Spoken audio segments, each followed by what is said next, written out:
Like, no bullshit, Elite had to be set in Gotham City. All these characters are fucking villains. The shit they do is crazy. Welcome back, Top Notch Gang. In this video, as you see from the title, we're talking about Elite. Now, if you guys don't know what Elite is, it's a Spanish teen drama centered around 3 kids gaining scholarships to a program to attend a new wealthy private school with other wealthy classmates that starts to cause conflict and problems. And it also creates a larger plot and story of mystery throughout each season of whodunit, essentially a murder mystery, and they always do it in an interesting way and fashion where they do flash forward showing the murder and then flashbacks into our timeline, and we get everything leading up to that, so you can follow along, try to get clues, hints, and guess who done it. And that's just a classic storyline and show in general, but it always creates a level of intrigue and entertainment from a viewer standpoint, especially when you include all the drugs, sex, violence, and scandal. And we're just gonna talk about the problems with it and why I felt like it should have been canceled. Now, at the time of recording this, season 7 of Elite was just released and season 8 was announced, and it is set to be the final season, but I'm of the strong belief Elite should have ended probably at the end of season 5. Now, those who watch season 5 absolutely knows why, and I think Elite has obvious problems with the show, especially in the later seasons, as why it should have never continued. Now, I do want to say most of these mysteries and the eventual revealings of everything that took place weren't the most concise and logical, but they were at the very least satisfying early on. And I would say at the end of season 3, we got a nice ending that wrapped up a lot of character stories and moments and felt like a sense of finality, I guess. But you know, when it comes to streaming services, especially Netflix, they're gonna milk something for all it's worth, and Elite was definitely a victim of that. I mean, if you really just look at it, Elite came out in 2018. It's only 2023 and we've already about to receive an 8th season. Yes, 8 seasons within 5 to 6 years, and that's even with a COVID year going on. So Netflix went out their way to milk Elite for everything it was worth, and in the process, you completely unravel and destroy all the characters, their arcs, moments, storylines, and plots making any level of sense, and you throw it all out the window just for chaos. And that's why in the intro I said this is basically Gotham City and all these characters are villains, because that's what the story eventually turned into. Recently, like I said, season 7 was just released and season 8 was announced as the last and final season. And while I had quit mid season 5, I decided to go back, rewatch the entire show, and by the time I got to the end of season 6, I didn't even want to watch 7, and I'm definitely not gonna watch season 8. This video is gonna detail all the problems of Elite, what went wrong, and why I felt like the show should have been ended. So without further ado, let's go ahead and dive right into it. The good stuff. Now, Elite seasons 1 through 3 is prime Elite by far. That's when I think the show is actually a good show. Dare I say, that's when Elite is elite.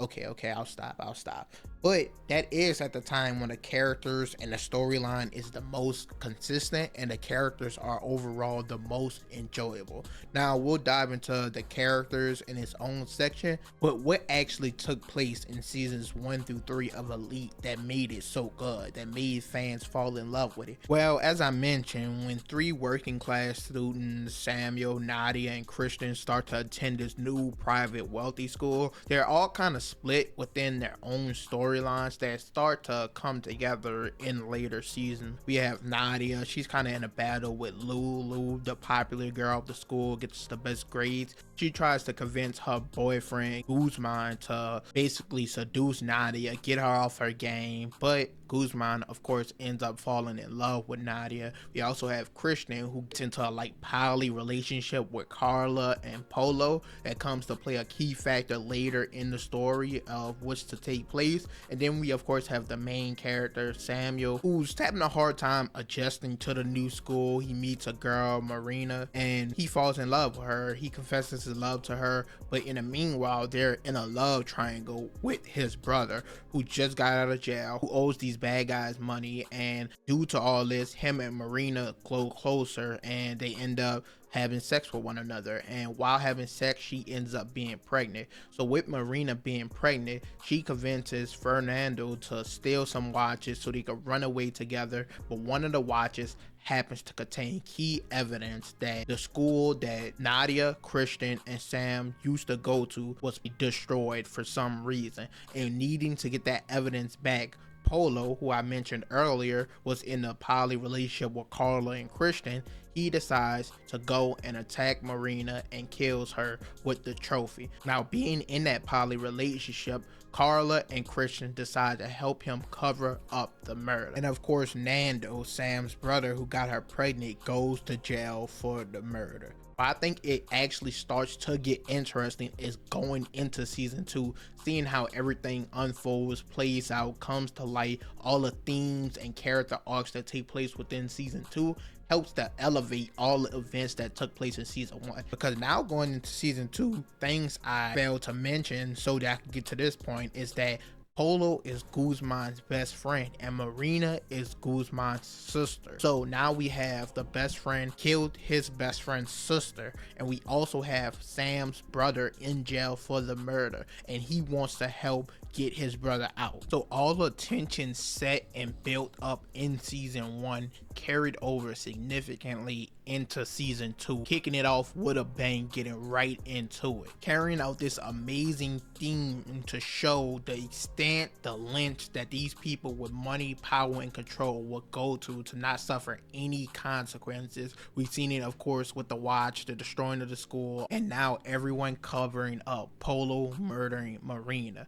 Now, once again, they kick it off with a bang. I mentioned how Christian, Carla, and Polo were in a poly relationship. Christian at the beginning of season 2 couldn't take it anymore and wanted to come clean. We see Carla make a call to her father, and Christian gets into a terrible motorcycle accident and they ship his ass off to Switzerland. So we see already at that point the extent they're willing to go to make sure that this information about them does not get out. And also the tension is built up off of Christian getting into that accident, because in season 2 we see Samuel try to seduce and get as close to Carla as possible so that he could get information to get his brother out of jail, found out what really happened in the Marina death. And as they grow closer and they start to pursue each other, actually be in a relationship, Carla is pressured and feels bad because she knows what happened to Christian and she's fearful of her dad doing the same thing to Sam. So the whole information about the murder gets out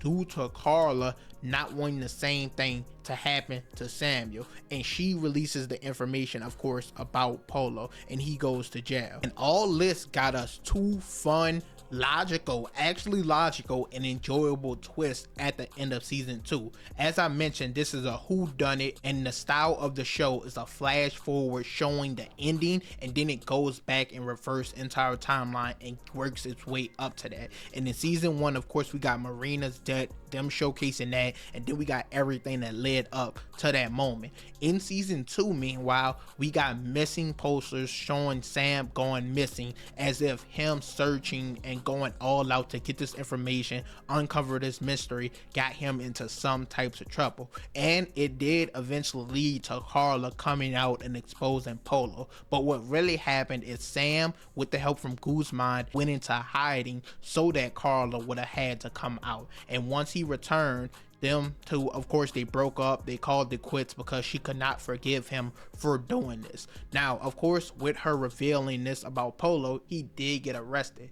But we received 3 new characters in season 2, and the more important one, Kayatana, I believe is her name. She was a new student, and she kind of faked her lifestyle as if she was wealthy. She lived this big braggadocious life, but she was eventually exposed within the school, and everyone treated her poorly for it, except for Polo. So due to this fact, her and Polo started to get closer and closer and even began dating. And because of this, Polo was released from jail because the murder weapon, they didn't find it. They couldn't corroborate the story. And it's because Kayatana went and stole and took the murder weapon. And this all leads to the big reveal at the end of season 2 of Polo getting released from jail and returning to the school. And we see all the students in a big standoff with him. And all the tension from season 1 and now from season 2, with everything in season 1 being revealed to now, is all still there going into season 3. They somehow have been able to maintain and hold it all together 3 seasons later. Now, season 3 is easily the best season of the entire show by far, and I think everyone will completely agree today for the reasons I just explained of them continuing all events and actions that took place in seasons 1 and 2. Damn near every story from the beginning comes full circle. Now let me explain. I talked about in season 1 how Lou and Nadia were beefing, going back and forth, basically fighting for a scholarship program. Now Lou is wealthy and she could have been able to pay herself, but in season 2 her stepbrother returned and the Lannisters over here were doing a little canoodling as siblings, and once their dad finds out, he cuts both of them off. So now Lou needs this scholarship, and due to this, her and Nadia start to understand each other and grow closer. And even though Nadia ends up winning the scholarship, they decide to split it in the end. Amazing storytelling from season 1 all the way to season 3, and that moment is going to come back full circle at the end of season 3 as well. Then we get Guzman and Sam basically torturing Polo, because remember, once again, he is returning to the school after Kayatana hid the murder weapon from him, and now he's going free. So now he's getting bullied, tortured. They even kidnapped him and tortured, try to get a new confession out of him. And because of this, Polo is trying to attempt to leave and go to a new school. But his girlfriend Kayatana, that I mentioned that hid the murder weapon from, she doesn't want him to leave because he is the only person that likes her. So she kind of sabotages all his other opportunities, so he has to stay. And because of this, Polo and his family decide to use their power, once again continue the theme of these higher ups, these wealthies, going to all the extents and lengths to have all this power and control and suffer no consequences. The family basically get Guzman and Sam expelled for this, and that goes back full circle where Nadia and Lou, when they're giving their valedictorian speech at the graduation, decide to stand up for all their friends that got expelled and call out Polo and his family. The biggest thing about this entire season is the death of Polo. Thing about this is this was revealed up front in the season 3 trailer, so everyone knew who it was going into the season. I don't believe they did this for season 1 or 2, but season 3 trailer, they show Polo was set to die. So this already created a level of intrigue and interest of who could have possibly done this. Like, because there were obvious answers, there were not so obvious answers, and this is the moment where they finally brought all the characters in the story together. They all started interacting, actually being friends. So I think this is the season where every character had pretty much their best storyline, if not second best, but majority of the characters showed up and showed out in this season, easily making it the best season of the entire show. And I also mentioned in the intro, season 3 also came with a sense of finality. All the characters' arcs and stories that they built up between seasons 1 and 2, all of them finished by the end of season 3. Nadia and Lou split the scholarship. It got reinstated after Polo's death and they left. Sam and Guzman get reinstated reinstated back into school. Ander and Omar get back together after his cancer went into remission. I know I didn't really dive into all the characters, but we're gonna do a character section of the video. I know I didn't talk about everybody yet, but once again, this season did give a sense of finality, and if it ended after season 3, I think no one would have any problem with how the story unfolded, including Polo dying this season. And Polo was of course the perpetrator in season 1, got away with it in season 2, and so him dying in season 3 made the most sense. And also we got the amazing scene of Lou accidentally killing Polo because his parents took away the scholarship, of course, for them calling him out at the ceremony. But her accidentally killing him led to all the friends coming together and deciding to protect her and her future, acting like none of them know what happened. So it comes full circle where they did it for Polo, now they're doing it for Lou. So once again, season 3 kind of wrapped up everyone's storyline. So no matter what they did going into season 4, it was gonna have to be something brand new and fresh, and you definitely start to feel the drop in quality and definitely the deterioration of characters. But we're going to talk about that next. I know I didn't point out a lot of problems with the earlier seasons because the mistakes definitely were there, but there's enough in the later seasons to talk about that we're going to be good on that end. So while the first 3 seasons weren't perfect, once again, it's what I would say is actually good television. I would actually recommend it to someone. But everything past that, we have a lot to talk about. Let's get into it. The downfall. Now, season 4, I think everyone knows it was the beginning of the end. The whole premise of the show became incoherent. Like, I literally didn't know what was going on anymore. The whole whodunit flash forward plot storyline got put on the back burner for cheap thrills, sex scandals, and just drama, and even more problematic storylines. So much problematic storylines that we're gonna have to talk about.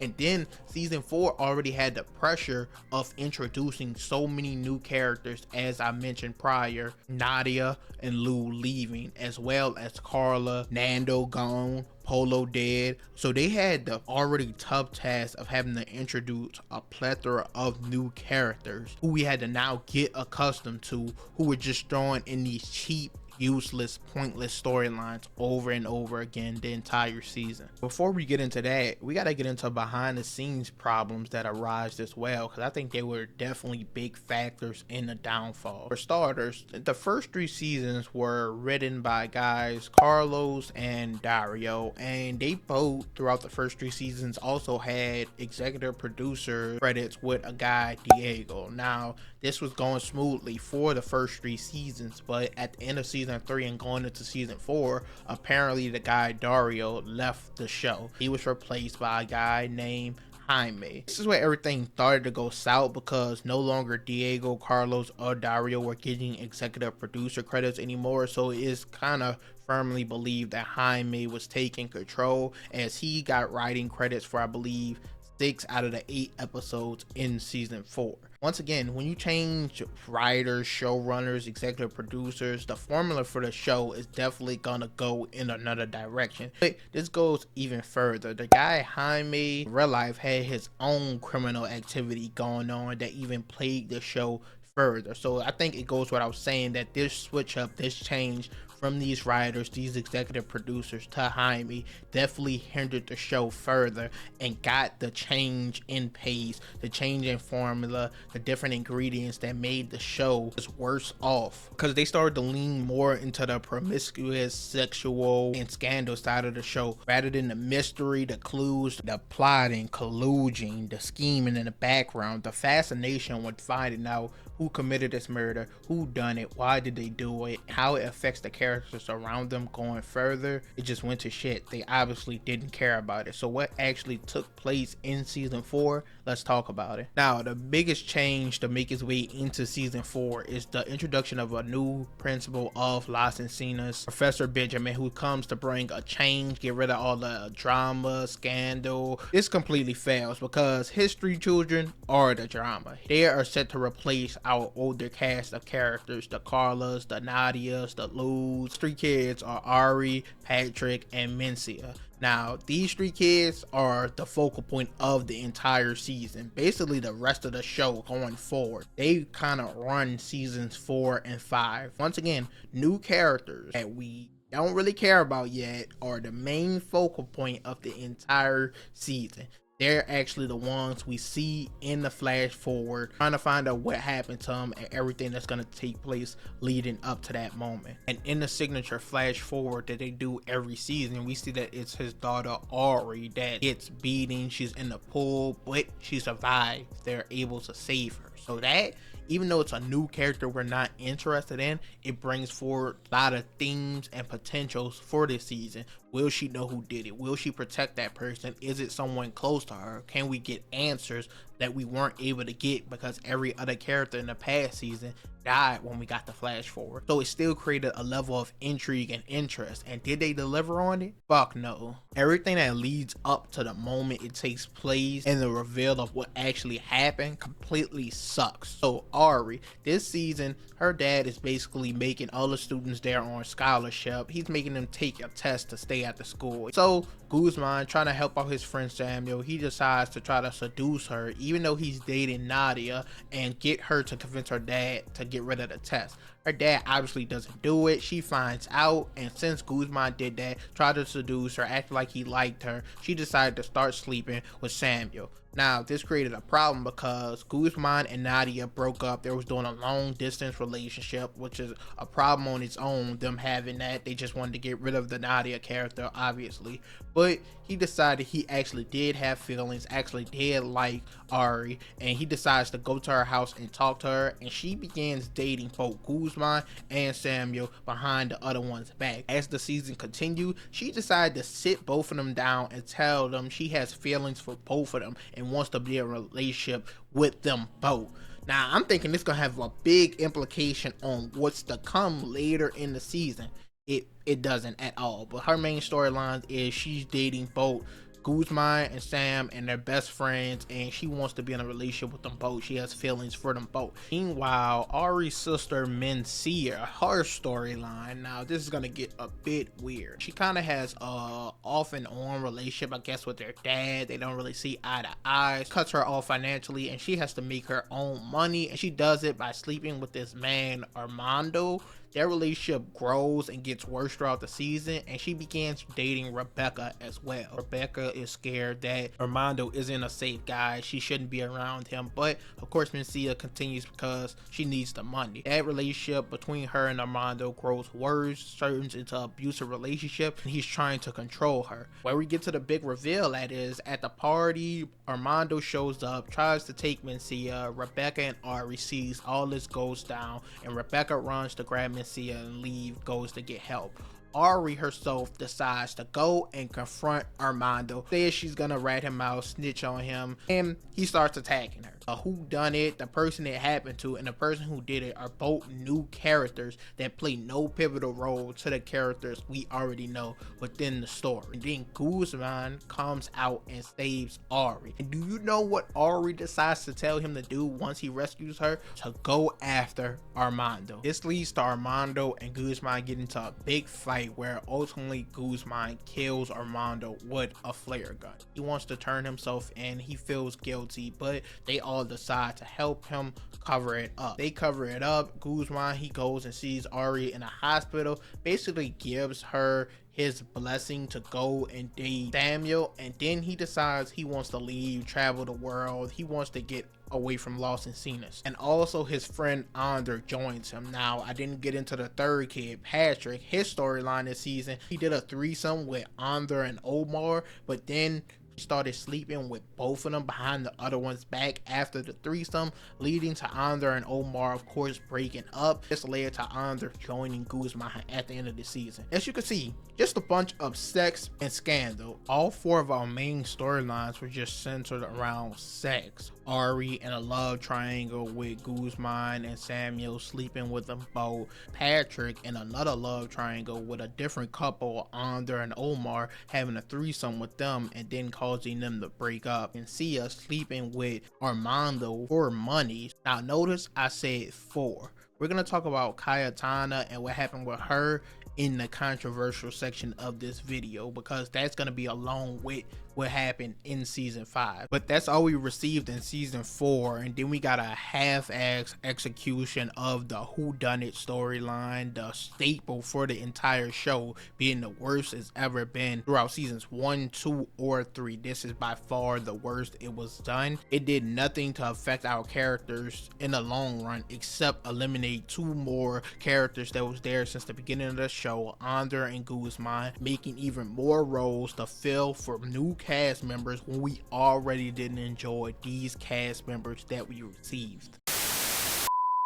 The controversy. And I want to give a quick trigger warning to sexual assault. We have to talk about it in this section and how it was used and showcased in this show, the poor execution of it all. We just got to get into it. So trigger warning for anyone who dealt with this, knows someone who dealt with this. If you want to skip this section, go right ahead. But that fourth storyline that I mentioned in season 4, it's time to get into that, because this is probably the most problematic storyline I've seen in a TV show in a long time. Our girl Cayetana, in season 4, she meets this guy, this Prince Philippe. He's going to the school now. She's working there as a janitor, and they begin dating. Once this happens, he actually films them having sex with one another, and upon finding this out, Cayetana is pissed off. So when she confronts him about it, he says it's because he got accused of this in the past by another girl, and he just needed proof or evidence for insurance in case someone ever tried to use it against him again. Cayetana tells him she basically understands this, but decides she doesn't no longer want to pursue a relationship with him. They eventually go out as friends, they have drinks, and they almost end up hooking up. She decides she wants to stop and doesn't want to go any further, and he pushes it past her limit and he tries to assault her. She eventually is able to break free and get away, and she confronts him and his mom. His mom kind of enabling him, knows he does this, just sticks up for him, and he starts to feel guilty. So when he feels guilty, he sends a voice message to the girl in the past, the one he assaulted prior, apologizing for everything, and she goes and exposes that in season 5. That's all horrible as is, but it's not nothing we haven't seen in TV shows, them trying to showcase sexual assault, how it could go, how to get help, and everything like that. But where the problems really come forward is in season 5. Upon getting exposed by the girl he sent the voice message to, we receive the most redeeming for a character I've seen since Bryce Walker in 13 Reasons Why. If you've seen 13 Reasons Why, you understand what happened to that character, what they did at the end, trying to redeem him when he did things that are unredeemable, in my opinion. In season 5, a new girl, Isadora, is introduced. After he's exposed, he's getting bullied, getting knocked around, and we see immediately Isadora and Samuel come to his defense, try to stop everyone from bullying him. So they do a lot of things to try to make you feel bad for his character. They hand him scissors, telling him to castrate himself. They show him going to therapy, trying to actually get help, which he drops. Character Isadora, like I mentioned, she's here solely to be the character to redeem him. They first start off by doing this with the bullying, and they try to victimize him even further when Isadora starts enabling him go back to drinking, doing drugs, and she starts to look like the problem because she's bringing him back to his old destructive self. They get in a big fight. She go out to Ibiza with these 4 guys, and she gets sexually assaulted. Upon him finding out about this, he goes and attacks the guys that did this. Ironic, isn't it? He goes and attacks them. He goes and does that, and then when she goes to the police station to give her statement, to tell her story, he is there with her. They hold hands, and it's the whole scene is set to make it look like he's a different person now. He changed. I just don't understand how writers don't see that this is a slap in the face to viewers and victims of sexual assault. No one wants him to be redeemed. He can't be redeemed because you can't take this back. The people you did this to, they're always gonna have that trauma, always gonna go through it. There's nothing you could do to change that outcome. So try to redeem his character and make him likable when he was was worse off than how we felt about Polo in the first 3 seasons of the show. He was definitely way worse. So to try to redeem a character like that, instead of just pushing him all the way off the deep end, make him as evil as possible, the next victim, one of the killers, anything they could have did. The choice they chose to go with was just so controversial that after this season, I completely stopped watching the show. Now, with the terrible season 4 out the way, the whole controversial storylines that started to take place, all the nude, the sex, the scandal that overtook the main whodunit story plot point, season 5 was definitely the end for me. It's the moment I think the show was officially dead. Why is that? It's because in this season, they decided to kill off Samuel. Samuel, of course, was like the main character of the show throughout the entirety up to this point, 5 seasons. And I already mentioned earlier, we lost characters like Nadia, we lost Lou, we just lost Guzman and Ander. So killing off Samuel felt like the end of an era in my opinion. And that's why in the intro I said they should have killed off the show in season 5. While I would admit season 5 on a technical level was better than season 4, it still kind of marked the end of the show for me with the killing of Samuel. Basically have an all new cast of characters. Feels like an entirely different show than it was within the first 3 seasons. It was time to just let it go. Samuel, he's not the most interesting main character, definitely not. We're going to talk about that more when we get to the characters, but was a staple in the show as well as everyone else who left or died or whatever happened to them within the show. I feel like there was no need or no point to continue the storyline past this point, especially because we still haven't grown accustomed to liking and enjoying these new cast of characters. Even in the seasons they're introducing them, they're having them do some shit we just wouldn't agree with, we wouldn't like. Like there was no liking Isadora.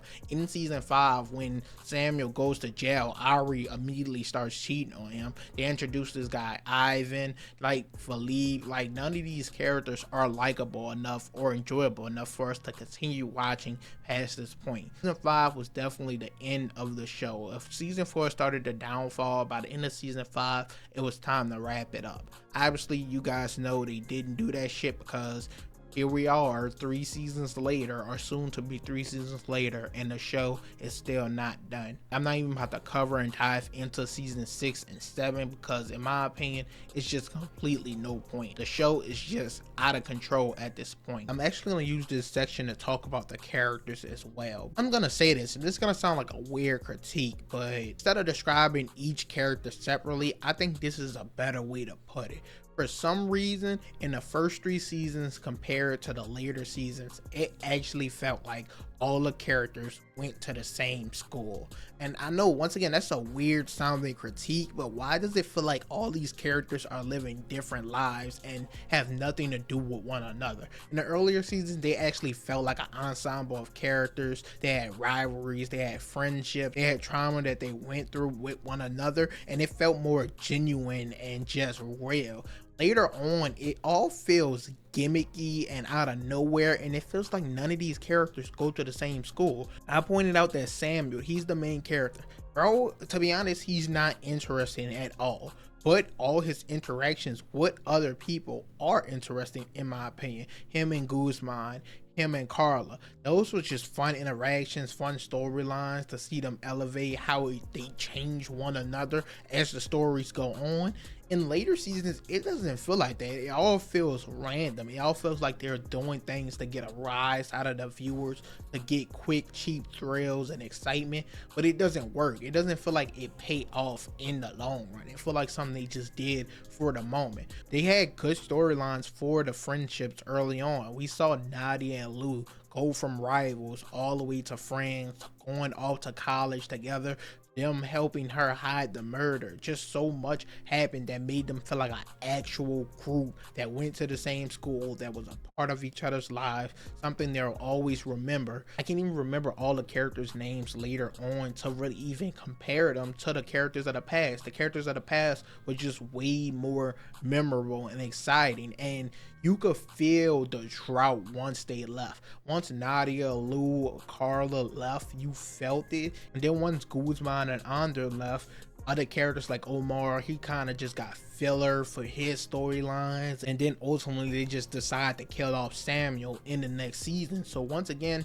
that was the death of Elite. It should have ended after season 3 if they wanted it to be considered a good show with a good ending that felt like every character got some sort of justice or a victory lap or something that we could imagine happened to that character after that moment. But after season 5, that was definitely the last fucking strike that it's time to wrap all this up, and yet they decided not to do it. Killing off Samuel, once again, the end of an era. They made a fatal mistake, and now the show is somehow still continuing.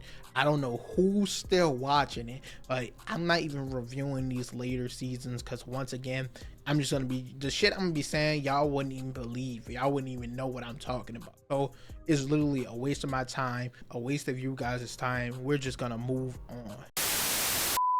But overall, that's it for the show Elite. I think we all pretty much know it should have been ended. I think it could have been a pretty good show. But then again, I'm a sucker for a good, clever mystery, a good whodunit storyline. I always find that as the most intriguing shows, not just telling viewers, showing them, letting them experience it with them, but they completely went off the rails, to say the least. Honestly, if you're still watching Elite, I want you to let me know down below in the comments and let me know what's going on. Now, I might not understand any of these characters' names, but I would like to know what's going on with them, try to understand it, because I don't get what demographic they're going for anymore. The entirety of the show and its core just switched.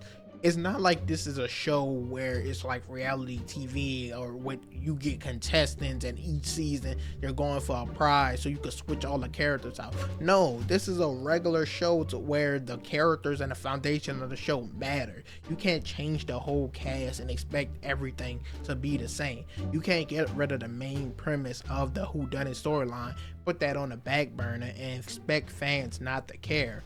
You can't give wild storylines like the one with Cayetana and Philippe and Isadora and expect fans not to notice. I think they just started making one too many mistakes, and once they started rolling down the avalanche, it just doesn't stop. But you guys can let me know your thoughts and opinions on Elite down below in the comment section. Also, let me know any other shows, movies you want me to see me do a full breakdown and review on. Drop all your favorite movies and shows down below in the comments. But I'm out.